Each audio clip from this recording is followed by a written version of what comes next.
Dessiner une carte au sol est normalement l'une des premières étapes d'un processus de cartographie.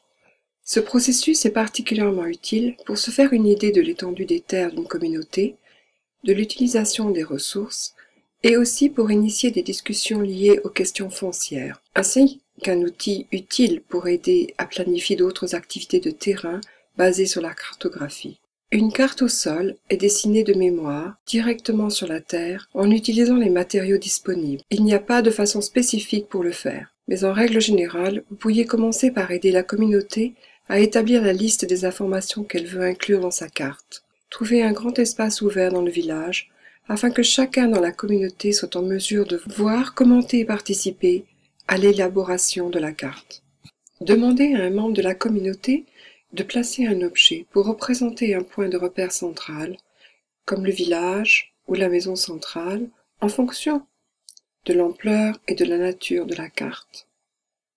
Ensuite, demandez aux villageois de dessiner d'autres sites d'intérêt, comme une rivière voisine ou une route.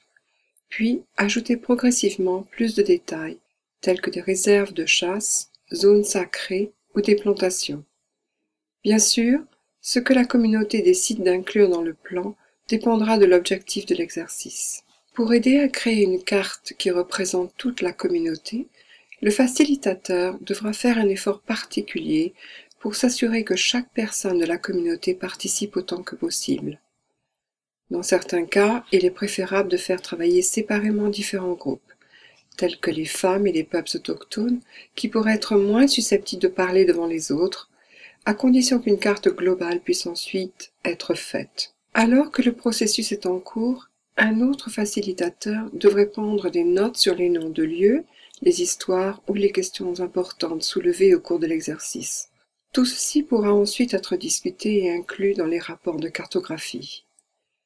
Dans les cas où il y a un grand nombre de personnes dans la communauté, il est tout particulièrement utile d'avoir un troisième ou quatrième facilitateur.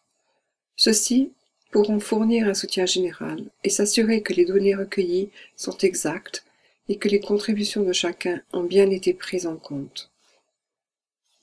Une fois la carte au sol achevée, les données peuvent être transférées sur un croquis et constituer le dossier permanent.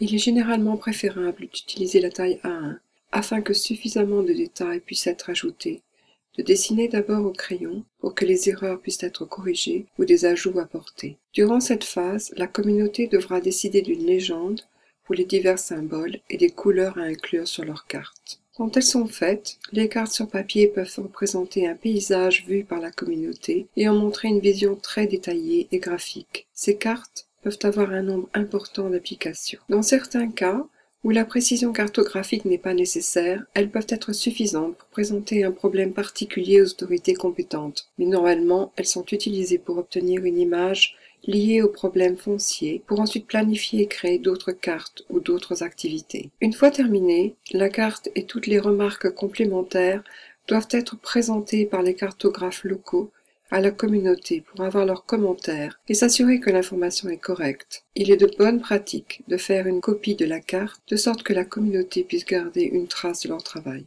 Allez.